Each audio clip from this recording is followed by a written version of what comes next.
और जो जो जो जो जांच के तथ्य आएंगे कि उनके पास फर्जी प्रमाण पत्र हैं तो उनको भी निष्कासित करेंगे। 4 लोगों को टर्मिनेट कर दिया, यानी बर्खास्त कर दिया है, बिल्कुल नौकरी से बाहर कर दिया है। उसमें कुछ दिव्यांग ऐसे थे जिनके दिव्यांग प्रमाण पत्र फर्जी थे। ये शिकायत हमको मिली तो हमने उसकी जांच कराई। जो जो हमको जानकारी मिल रही है उससे हम जांच करवा रहे हैं। कांग्रेस में जो संस्कृत विभाग में जो लोग नौकरी लगे थे उसमें कुछ दिव्यांग ऐसे थे जिनके दिव्यांग प्रमाण पत्र फर्जी थे। ये शिकायत हमको मिली तो हमने उसकी जांच कराई। जांच में सही पाया गया कि उनके दिव्यांग प्रमाण पत्र फर्जी थे, तो हमने 4 लोगों को टर्मिनेट कर दिया, यानी बर्खास्त कर दिया है, बिल्कुल नौकरी से बाहर कर दिया है। जिनके नाम हैं विष्णु कुमार, सुरेंद्र सिंह, लोकेश और संजीव कुमार। ये चारों ऐसे हैं जिन्होंने फर्जी तरीके से प्रमाण पत्र लिए थे। इनकी जांच हमने एसएमएस मेडिकल कॉलेज में करवाई थी और फर्जी पाए गए। तो अब चूंकि आपने उनको बर्खास्त कर दिया है, ऐसे और भी प्रकरण आपको लगते हैं, कोई शिकायत और भी है आपके पास जिसकी जांच होना बाकी? कुछ जांच हो रही है और जो जो जो जो जांच के तथ्य आएंगे कि उनके पास फर्जी प्रमाण पत्र हैं तो उनको भी निष्कासित करेंगे।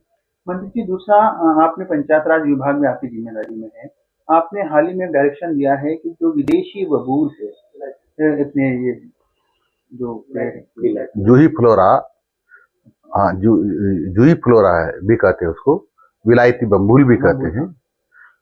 इस विलायती बम्बूल ने पूरे राजस्थान क्या देश को बर्बाद कर दिया है और जगह जगह आपको उगा हुआ दिखाई देगा और ये बहुत स्पीड से बढ़ता है। इसके कारण से 500 प्रजातियां जो वनस्पति की है वो विलुप्त हो गई है। इसकी जड़ें 10 मीटर गहरी तक जाती है। ये 30 लीटर पानी को रोज सोखता है और इससे जो हवा या गैस जो भी निकलती है, जैसे पेड़ ऑक्सीजन देते हैं, ऐसे ही जो गैस देते हैं ये जिससे बीमार होते हैं लोग, तो स्वास्थ्य के लिए हानिकारक है। इसकी फलियार पत्ते यदि जानवर खा जाएंगे तो बीमार हो जाएंगे और ये बहुत स्पीड से बढ़ता है। इसलिए इसका उन्मूलन करने के लिए आज हमने एक संबंधित और डिपार्टमेंट सहित अधिकारियों की मीटिंग बुलाई थी और उस मीटिंग में निष्कर्ष के बाद ये तय हुआ कि हम सबको मिल करके इसका उन्मूलन करना है ताकि हमारे जानवर बीमार होकर मरे नहीं, पानी जो सोखता है अनावश्यक रूप से उससे बचत हो जाए हमारी, और चरागाह के लिए जमीन बच जाए ताकि हम जो हमारे पास जो जानवर हैं जैसे गौ माता है और अन्य भैंस है, गाय है, बकरी है, भेड़ है, इनको चरने के लिए पर्याप्त स्थान मिल जाए। और जब चरागाह डेवलप होता है तो उससे पानी रिचार्ज भी होता है, तो पानी का जो हमारा वाटर लेवल नीचे जाता जा रहा है वो भी उससे ऊपर आएगा।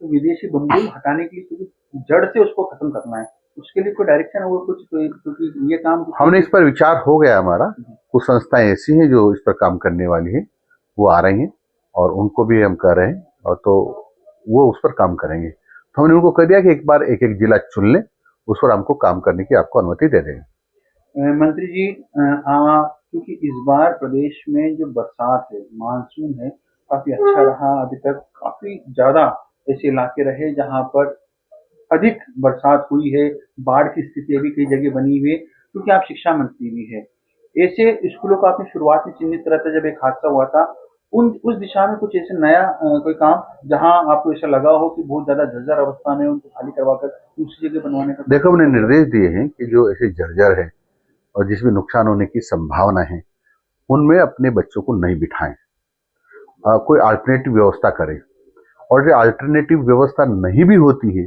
तो बोले छुट्टी कर दें, लेकिन बच्चों को खतरे में न डालें। ऐसे हमने सीधे सीधे निर्देश दे दिए हैं और हम कोशिश करेंगे कि जो जर्जर हैं उनको जो मरम्मत योग्य हैं उनकी मरम्मत कराने का हम चरणबद्ध तरीके से हमारा प्रयास रहेगा।